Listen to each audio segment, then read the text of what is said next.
All right, hey everybody, this will be a warning to all politicians. I'm running for president 2024, part 15. Just got back in the truck, have some ideas. I want to get them out there, so please excuse the view. That's my sunscreen was up, and no, I'm not trying to show distress call for the United States of America. It's just my dash cam is down there, and if I put the sunscreen in the dash with the flag the right way, then it kinks up all over the dash cam down there on the bottom. So just put it that way because of the notch. So anyhow, transportation. You hear AOC talk about high-speed trains and this and that. The thing with a lot of these things are, for any super huge amount of distance, it's going to cost gazillions of dollars, and they have to be maintained, and the ridership fees have got to cover all that, and the employees and everything else, and the investors are going to want to return, so there's going to have to be some profit. So could you use one, say, from LA to Vegas or something? I don't know. We'd have to talk to the tech people, knock out all that traffic going up there, put everybody on a bullet train, something like that, save them the drive. I don't know. Then you also have the commercial interests involved in it. The airlines are going to scream because they're making money off of the flights.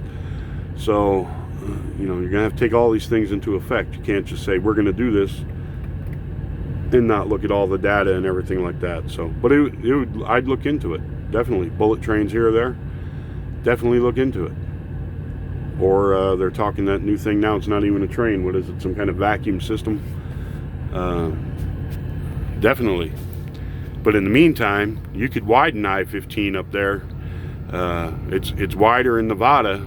California still got it 2 lanes all the way up there. One accident and everyone's sitting there for hours with their air conditioners running in the summertime. So definitely you could do that.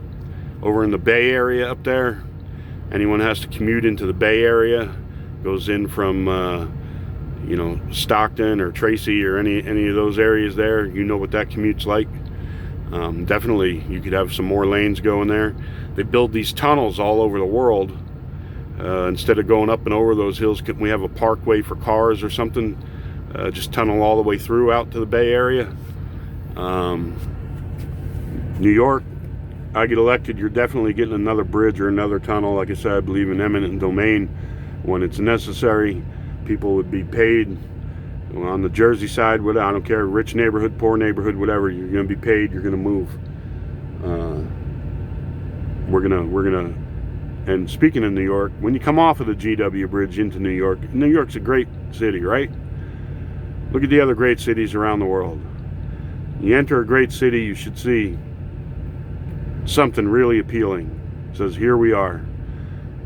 Go from Jersey into New York on the GW Bridge and tell me if a city of that magnitude and that much wealth and greatness and everything, that's what you should have to deal with, is coming off that bridge into the city there.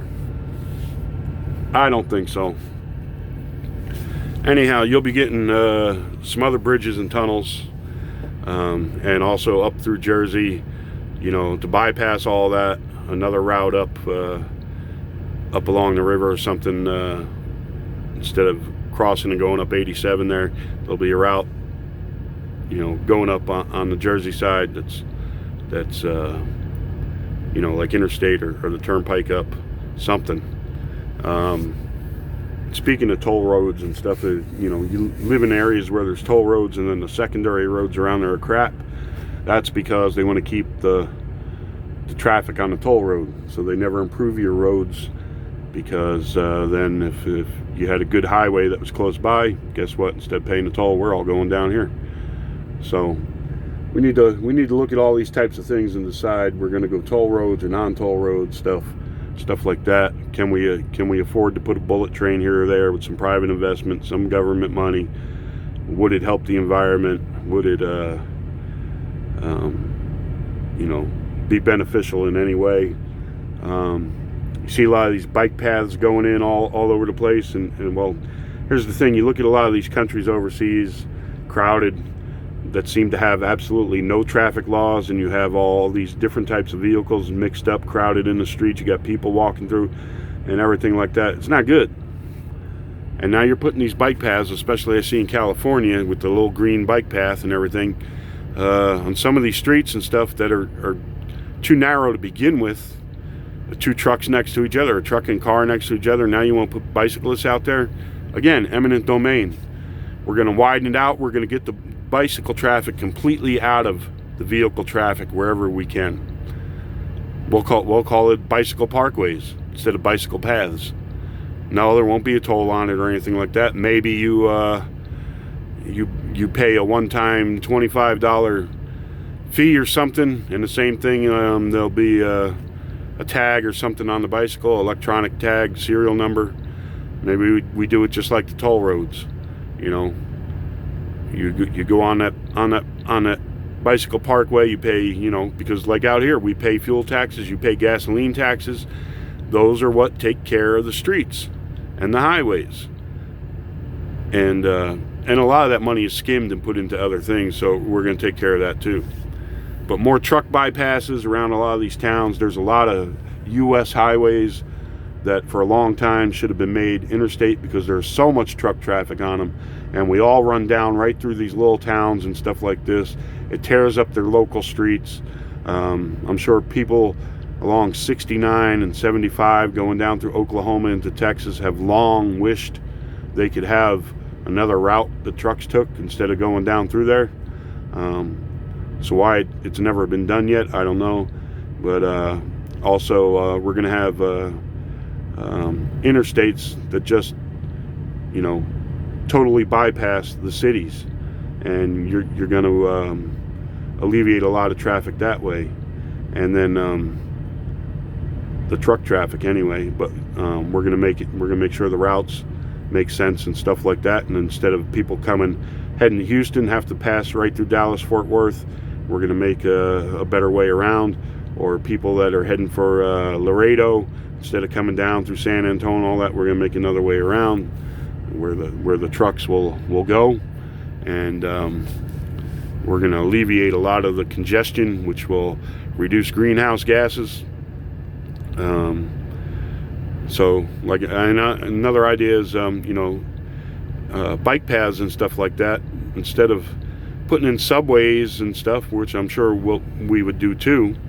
But what if you put these bicycle parkways underground, and even motorcycle parkways? You could have underground instead of like I don't know if people know this around the country, but in California, motorcycle riders can ride in between vehicles when traffic backs up, just like, remember the show Chips? And that's why they can do it. They said if the motorcycle cops can do it, we can do it. Well, the motorcycle cops had a little siren and red lights on that they could go whoop whoop, and so you'd know they were coming through. These guys, you don't, especially if you're in a truck with another truck next to you, you don't always know they're coming through. They rev their motors while they're coming through and everything, but you don't always hear that. It's behind you. You don't hear it until they're up right alongside you. So, and lots of times people in cars don't see them and squeeze them over and stuff. So what do? They kick your car and give you the finger and go on. Well, no more of that. From now on, we're going to have a motorcycle parkway. It's either going to be underground or somewhere we'll do eminent domain, all the way up, and right where the 405 goes, all the way up. You're not going to have to get into car traffic at all. Motorcycle parkway. You guys work out if you want to have a toll on it or not, but we're going to come up with creative and innovative ideas to alleviate traffic, to make it safer for everybody. And bicycle parkways, especially Arizona. I live in Arizona. Lots of people ride their bikes and stuff. How would you like to be able to ride your bike from Mesa to the other side of Phoenix on a bike parkway that was partially underground, and then in other places maybe above ground, and it'd have a sort of a covering over it there in the summertime or whatever, or maybe both, one right on top of the other. If the weather's nice, you want to ride up top, you can ride up top. If the weather's crappy, raining, too hot, too cold, whatever, you ride underneath. You can ride all the way from Mesa all the way to the other. You can go out there to the Cardinals games on your bicycle. Light rail. I'm a strong believer in light rail. We'll do all that. But I'm not a believer in bad planning and squeezing things in that makes everything worse. So like I said, there'll be a lot of eminent domain use. You'll get plenty of money to move your business or your home somewhere else, or go and get another home somewhere else. None of this crap tying everything up in courts for years and years. And that's like them neighborhoods, inner city neighborhoods that have just been left to rot. All the homes were used for crack and this and that and burned and all this. We're coming in there, don't care what you say. We're going to have the mayor, the city council, whoever right there, and I'm going to say, you better have the bulldozers out here. Either we're going to tear it all down and build low-cost housing. When I say low cost, I don't mean poor quality or cheap like that. I mean affordable housing for the people of those neighborhoods, and it's going to be built, or parks or something for the community. The streets will be fixed, because you know what? If people have a halfway decent area to live, I find they're less likely to be violent and feel like, to hell with everything. That's what I find. So a lot of these neighborhoods, instead of year after year after year after year, you get these people in there telling you they care about you and they're going to do something. Well, I'll get it done, because I'll be there and I'll put my foot up their ass if it ain't done. I will be there in person. I will repeatedly make visits there in person and look for the construction equipment and look for the progress. I'll look for the new sewers and water lines going in. And if they ain't going in, somebody's canned. And we're going to have accounting for the money. None of this skimming off the top to pay these, advisors and lawyers and all this stuff and everything. This is what needs to be done. Where's the engineers and stuff? All right, you figure it out. You got this long to figure it out. This is what we're going to do. Whammo bammo. Start construction. Get it done. Get it done.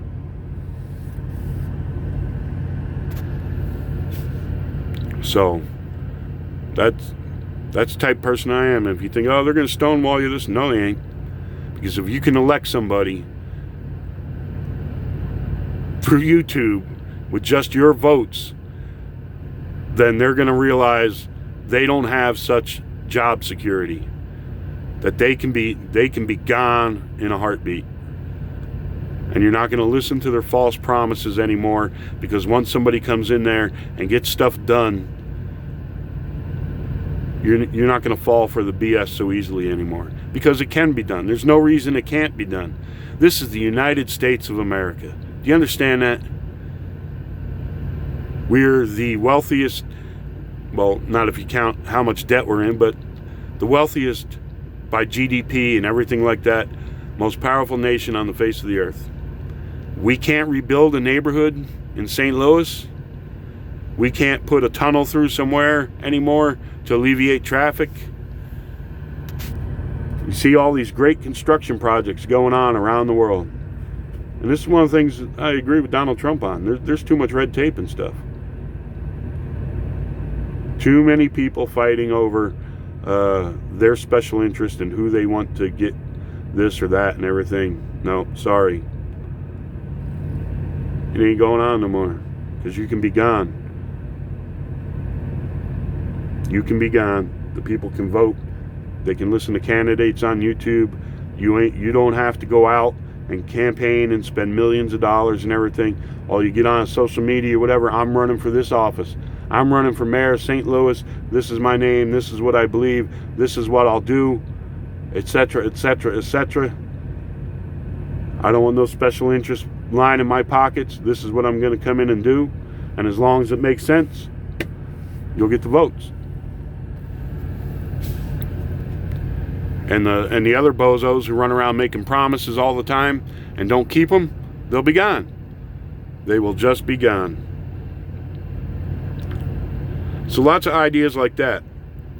Using our heads, thinking forward, looking around the world, looking at what works, what doesn't work, like mixing all this traffic, bicycles, motorcycles, all these types of carts. You look at Mumbai and all this type of stuff. That ain't gonna work. Why aren't you planning in California? Why are you putting bike paths where you got heavy truck traffic coming in and off of interstates and stuff like this? Why? You can't make a separate, thing or a thing over an overpass or whatever. You can't keep the bike traffic totally separate. So we're going to look at a lot of things like this, monorails, and bus stops in cities, especially like Arizona. I live in Arizona. You ever waited for a bus in Arizona in the summertime? Oh, what fun that is. I'm telling you. Some of them have little coverings over them and this and that. And I'm not talking about putting in things with air conditioning and all this. But they're going to be made nice. They're going to be colorful. Some spots you already see it in places in Mesa and stuff. They put some colored dye in the sidewalks. They paint, some of the stuff, has some Spanish looking stuff on it and everything. It looks pretty nice. But we're going to make them bigger. We're going to put bigger coverings over them. Some more shade. Because we're also a tourist destination. And suppose you're a tourist and you want to go out and about and you don't want to rent a car and this and that. Maybe you might like to jump on a bus or the light rail and you go to the station and there you are. Or the stop. And there you are. Sweating like crazy in the blazing sun. Well, we're going to make public transportation a little nicer for the people who ride all the time and stuff, and work all that kind of stuff out. Spend some money where it needs to be spent instead of all kinds of cockamamie crap, that we don't need, like giving people $1,000 a month and free drugs and stuff like this, and all kinds of money going overseas and stuff. We give like $180 million a year to Mexico. Hey, Mexico, what are you doing with that money? And then I heard a lot of it is given and it goes through Catholic charities because the Mexican government's so corrupt that they don't trust them with it all and stuff. They're going to pocket it. So I'm thinking, like, well, what's the Catholic Church doing with it? Paying off the child molestation lawsuits? No. So we're gonna start keeping track of what we give overseas and see what needs to be cut back and who gets it. And if we don't see them doing things for their people, sorry, bud, we're cutting you off completely. Mexico, why don't you have some labor laws and a minimum wage and stuff like that? Why are people working for $10 a day down there still? Why? And also I thought of something else. Like I said, Social Security. A lot of people die before they get to collect what they paid in. So you're going to be able to leave that to your family and whatever. I know, you can say, oh, widow's benefits and everything. Well, what if she dies too before she's 65? Where's the money that both people paid into Social Security go? Where's it go? I don't know where it goes. Well, from now on, you're going to get to, you're going to designate a beneficiary, just like you do any other kind of insurance, this and that. You get to choose. You choose your beneficiary. Now, do they get all the extra? No, they get what you have paid into it. So if you paid 10 grand into it, all right, maybe the Social Security Administration gets to keep $100 for fees or whatever. But the rest of it, you want to leave it to your son or your daughter, it goes to them. And I've been told, I'm not for sure, that more African Americans die before the age of 65 and ever collecting their Social Security than whites do. I don't know, but so there you go. That would be more beneficial for the African American community. So, but we're going to look at all these things and where the money goes and how the numbers are crunched and all those types of things, and do a lot to reduce military budgets around the world. Because if we can do that, then we don't need a super huge budget. If we can get other countries to say, you know what, we're pissing this money away just like everybody else, year after year after year after year, for what? We can't talk to each other. We're all human beings. We can't talk to each other. Two nations side by side with each other for how long? So even like North Korea. Mr. Kim, here's the deal. Do you want to be known, remembered by history, by your people and the rest of the world for shooting rockets at your South Korean brothers and sisters constantly, threatening to incinerate Seoul or Tokyo with a nuclear weapon, or maybe even possibly someday screwing up and doing that? Do Do you want to be remembered for that? Or you know what? We'll make you a deal. Here's the deal. You agree to get rid of all that stuff and join the rest of the world. You can still be leader of North Korea. We're not going to come in there and overthrow you regardless. You know, the people there want you, fine. But the people of South Korea don't want you, you know, so you're not going down there. Forget about that. That's not going to happen. So here, why not give all that up? We'll help you modernize your coal plants and this and that. And also, when we send these ships to Mars, you know, all the nations will have their flags and everything. How'd you like to take some of that money you're spending on developing weapons, contribute to the space exploration with the rest of us, and the North Korean flag being put up there with the USA, China, Russia, and everybody else, France, everybody else who contributes to that?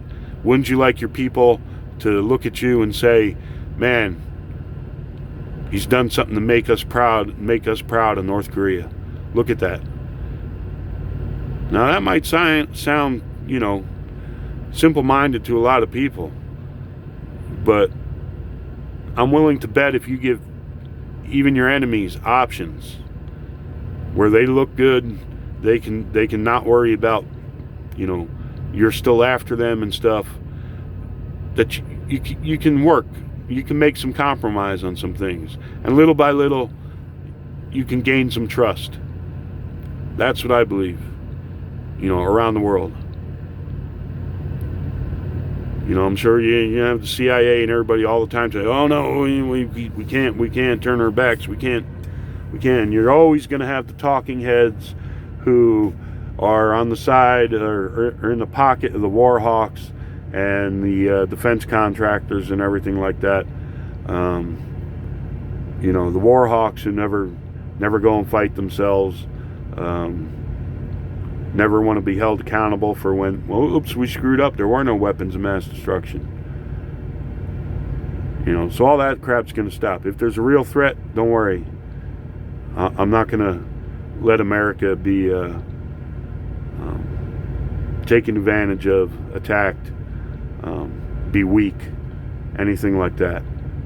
But we will do what we can to promote peace around the world and cooperation and lower these military budgets, because other countries around the world have the same problems we do.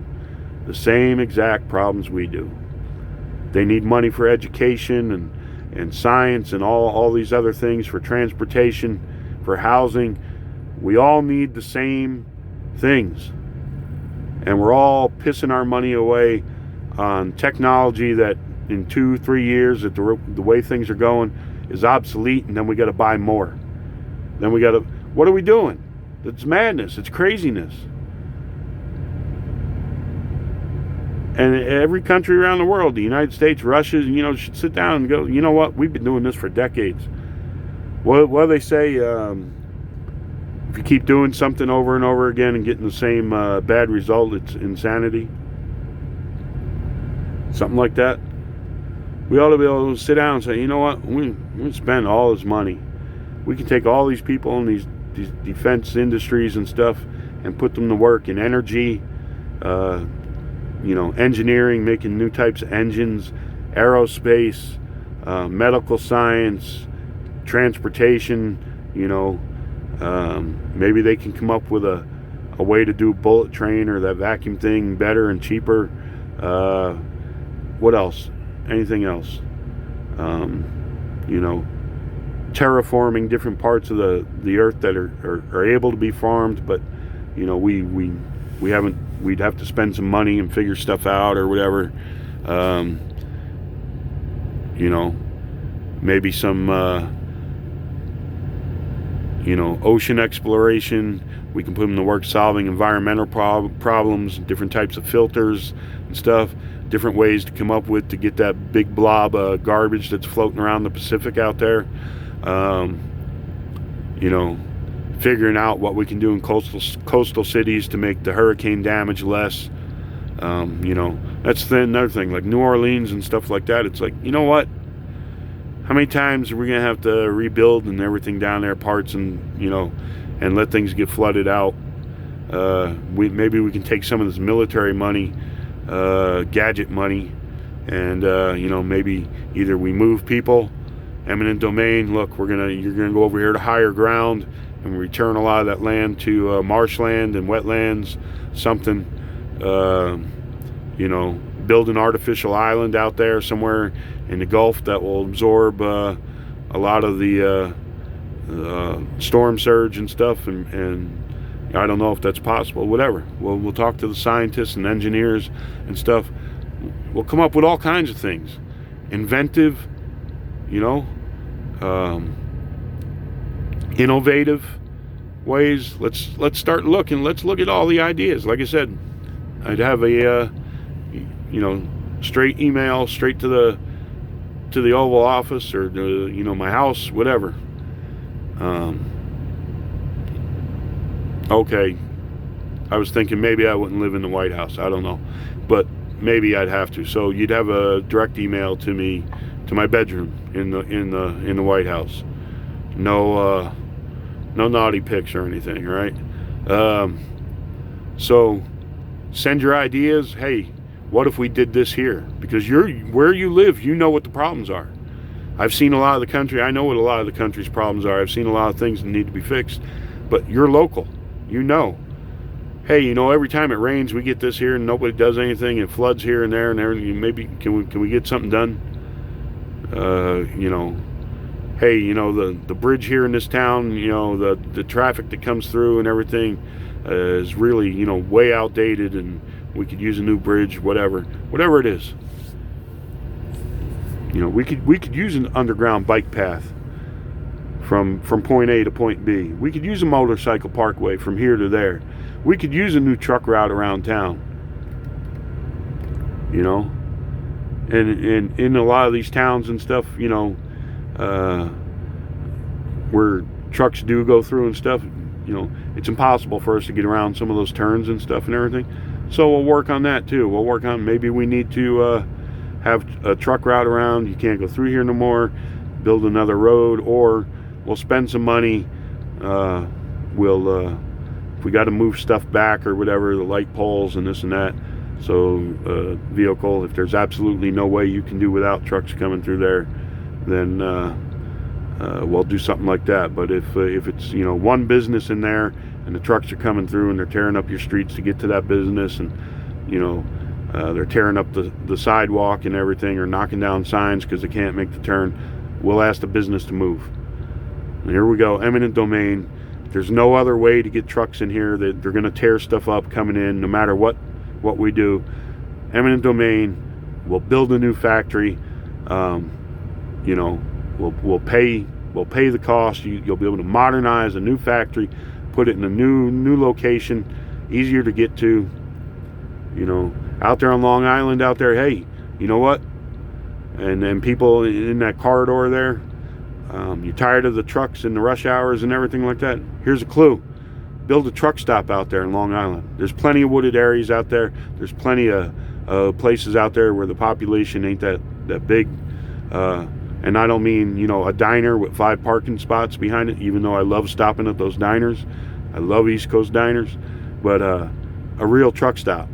Because we would much rather come into an area. This goes for LA too. The Bay, you know, San Francisco, Oakland, Seattle, all up through there. We would love to come into an area in the middle of the night when there is no traffic and be close to where we have to deliver, so that we don't have to get up. Like if you're going into the city, you have to leave the truck stop in Jersey like 2.5, 3 hours early sometimes to get out to where you're going, and you're going out to Long Island when it should only be an hour drive. We don't like that, especially now we got electronic logs. We got to start our book early. Our whole day is shot just getting in and out of there. We get in there, we come out, we get reloaded in Jersey, can't go anywhere because our whole day's been shot just getting in and out through the city. But you put a truck stop out there somewhere, guess what? We'll come in the middle of the night, you won't even know we come in, park truck stops. You get up and go to work in the morning, no trucks on the highway.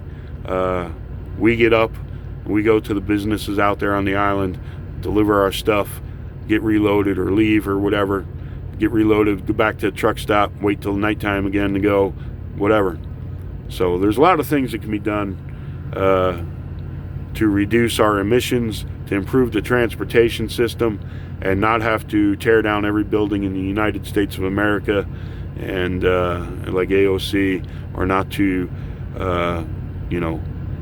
ban airline flights, things like this, or air travel. So a lot of creative things. We are the United States of America. We should have more creative ways to handle problems than any country in the world. But if you watch like Modern Marvels and how it's made and these programs and stuff on History Channel and other things, and you look at some of the stuff around the world, it's like, why can't we do something like that? Why are we sitting here in traffic for 2 hours on a 15-minute drive?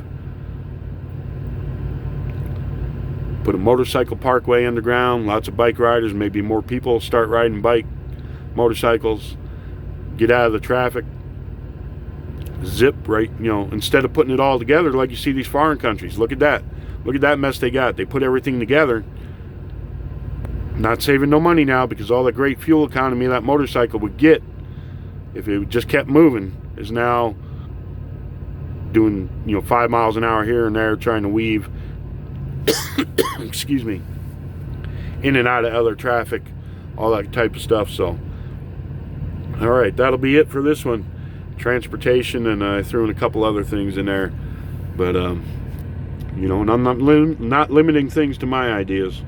So like I say, I will be open to listen to anybody from industry. The common man on the street has an idea, whatever. A lot of good ideas come from the common man on the street. You see that intermodal system, how freight moves from trucks to boats and everything, them containers and everything. Know who thought of that and started that? Truck driver. Now look how much freight goes around the world, feeds people, clothes people, everything like that. A lot easier. Global trade. How many people have made fortunes? Global trade. It's all due to a truck driver's idea. Do you understand? So the ideas can come from anywhere. I'm not saying that just because, hey, you ought to look at me because I'm a truck driver, I'll do just as great. No. But you look at the refrigerated trucks going down the road, you see that unit on the front of the trailer that keeps everything nice and cold or warms it up, whatever. It's called Thermo King. Look up who started that company, and look at what he was worth back there when he started that company, and compare it to today's dollars and everything, and you'll see he was one of the richest men, would still be one of the richest men. And you know what? He was an African American. Yep, African American, had an idea, set about, started a company, and look at that. And yet you want to tell everybody there's no good thing you can do in this country if you're African American. I'm sorry, I disagree. All right, that'll be it on this. Wish you all the best out there. God bless.